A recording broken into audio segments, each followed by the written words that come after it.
بسم اللہ الرحمن الرحیم نحمدہ ونصلی علی رسولہ الکریم اما بعد ومن یتوکل علی اللہ فہو حسبہ صدق اللہ العظیم۔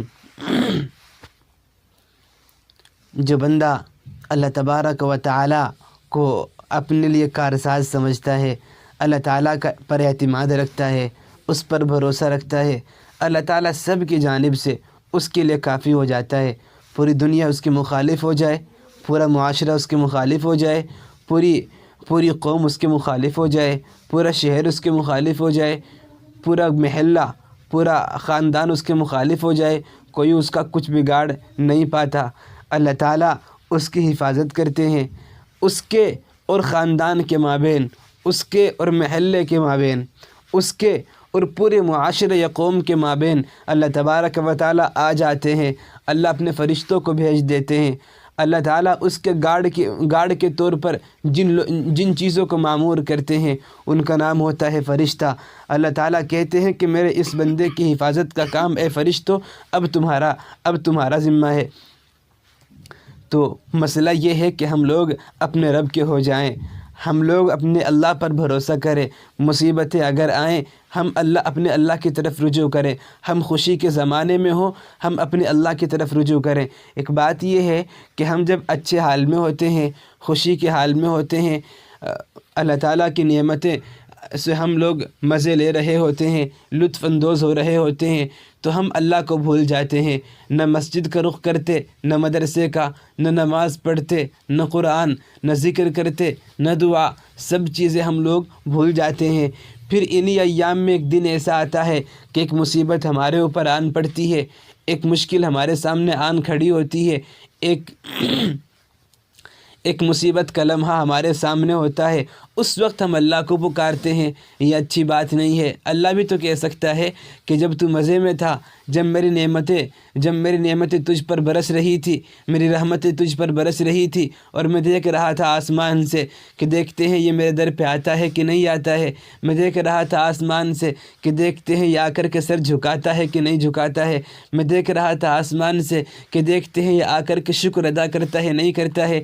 تو نے اس وقت تو کچھ نہیں کیا، آج تیرے اوپر مصیبت آن پڑی ہے، آج میرا رخ کرتا ہے، آج تیرے سامنے مشکل کھڑی ہے، آج میرا رخ کرتا ہے، یہ اچھی بات نہیں ہے۔ ہر حال میں اللہ کا شکر ادا کرنا چاہیے، ہر معاملے میں اللہ کے سامنے جانا چاہیے، خوشی ہو کہ غمی ہو اللہ تعالیٰ پر بھروسہ کرنا چاہیے۔ جو بندہ اللہ پر بھروسہ کرتا ہے اللہ اس کے لیے کافی ہو جاتا ہے، کوئی پھر اس سے کچھ بگاڑ نہیں پاتا۔ پیارے آقا صلی اللہ علیہ وسلم دنیا میں تشریف لائے ہیں، اللہ کے رسول علیہ السلام نے اللہ تعالیٰ کا دین دنیا میں پہنچانے کے لیے پہاڑ کی چوٹی پر کھڑے ہو کر کے اعلان کیا ہے۔ پورا مکہ آپ صلی اللہ علیہ وسلم کے مخالف ہو گیا، ان لوگوں نے میٹنگیں کی، انہوں نے جلسے کیے، انہوں نے محفلیں سجائیں کہ رسول اللہ صلی اللہ علیہ وسلم کو، ان کے ماننے والوں کو، ان کے متبعین کو زمین کے اندر دفن کر دیا جائے، اس دین کو اور اس دین کے ماننے والوں کا دنیا سے صفایا کر دیا جائے۔ خوب ان لوگوں نے کوششیں کی لیکن کامیاب نہیں ہوئے۔ کیوں؟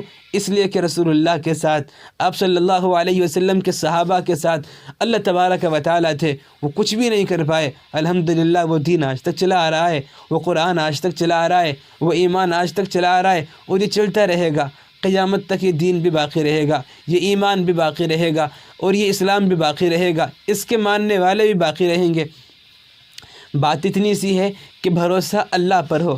حضرت فضیل بن عیاض رحمہ اللہ کی موت کا وقت قریب آیا ہے، اپنی اہلیہ کو بلایا، وصیت کی، فرمایا کہ جب میری موت ہو جائے مجھے دفنا دیا جائے، تدفین کر کے لوگ آ جائیں، میری یہ جو بچیاں ہیں، میری بیٹیاں ہیں، ان کو لے کر کے پہاڑی پہ جانا اور اللہ کے سامنے ہاتھ اٹھانا، آسمان کی جانب چہرہ کر کے کہنا کہ یا اللہ، جب تک تیرا بندہ فضیل بن عیاض زندہ تھا اس نے اپنی طاقت کے مطابق، اپنی سکت کے مطابق، اپنی ہمت کے مطابق، اپنی وسعت کے مطابق تیری ان بندیوں کی اور اپنی ان بیٹیوں کی حفاظت کی ہے، اپنے پاس رکھا۔ اللہ آج وہ قبر کی کوٹڑی میں چلا گیا ہے، آج تو نے اس کو اپنے پاس بلا لیا ہے۔ الہ العالمین، آج وہ نہیں رہا تو آج میری یہ بیٹیاں اور تیری یہ بندیاں تیرے حوالے ہے۔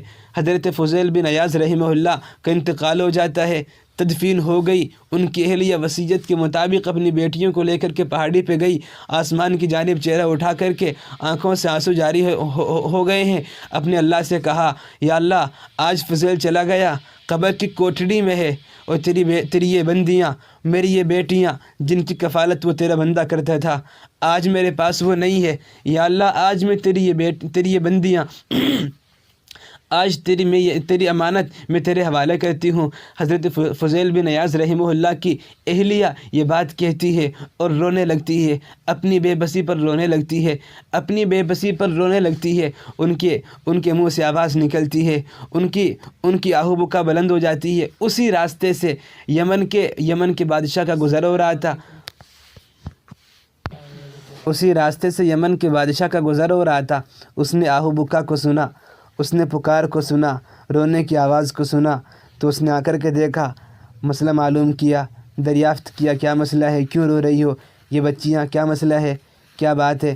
تو انہوں نے پورا قصہ سنایا کہ ان کے ابا فضیل بن عیاض تھے، انتقال ہو گیا ہے، انہوں نے ایسا کرنے کے لیے کہا تھا، آج کوئی نہیں رہا۔ دیکھ لو ایمان والو اور دیکھ لو اللہ والو، اللہ تعالیٰ پر اعتماد رکھنا، اللہ تعالیٰ پر بھروسہ رکھنا بندے کو کہاں پہنچا دیتا ہے۔ یہ وہ بندے کہ جن کے پاس کھانے اور پینے کے لیے چیزیں نہ ہونے کی وجہ سے آج اپنی بیٹیوں کو اللہ کے حوالے کرنے آ گئی تھی، آج یہ دنیا کی رانی بن رہی ہیں۔ اس بادشاہ نے کہا کہ دیکھو میرے یہ 2 بیٹے میرے ساتھ ہیں، میں ان کا نکاح آپ کی ان 2 بیٹیوں کے ساتھ کروں گا۔ ان تینوں کو لیا، یمن گیا، بزرگوں کو، اکابر کو اور علماء کو جمع کیا، اور دونوں بچیوں کا نکاح 10-10 ہزار درہم کے عوض انہوں نے کیا ہے۔ 10-10 ہزار درہم کے عوض انہوں نے نکاح پڑھوا دیا ہے۔ یہ کیا وجہ ہے؟ یہ صرف اور صرف اللہ تعالیٰ پر اعتماد رکھنا، اس پر بھروسہ رکھنا، اللہ تعالیٰ کو اپنا ماننا، اللہ تعالیٰ کا بن جانا ہر اعتبار سے۔ بس یہی تو ہے کہ ہم لوگ اللہ تعالیٰ کے بن جائیں، اس کو اپنا مانیں، اپنے معاملات کو اللہ کے حوالے کریں، دنیا سے لو ہٹائیں۔ اسباب کو اختیار کرنا ایک الگ بات ہے، اسباب اختیار کیے جائیں گے، کمایا بھی جائے گا، کھایا بھی جائے گا، سب چیزیں ہیں، لیکن اللہ تعالیٰ کو نہیں بھولنا چاہیے۔ اپنی تمام تر چیزوں میں اللہ کو مقدم رکھو، اپنی تمام تر مشکلات میں، خوشیوں میں، غمے میں اللہ تبارک و تعالیٰ کی جانب ہم کو رخ کرنا چاہیے، اور پھر دیکھیں زندگی میں کتنا مزہ آتا ہے، پھر دیکھیں اللہ تبارک و تعالیٰ ہمارے اوپر کتنی رحمتوں کی، نعمتوں کی بوچھار کرتے ہیں، اور مشکلات کے وقت میں اللہ تعالیٰ ہم کو کیسے مصیبتوں سے اور مشکلوں سے بچاتے ہیں۔ اللہ تعالیٰ مجھے بھی اور آپ کو بھی عمل کی توفیق بخشے۔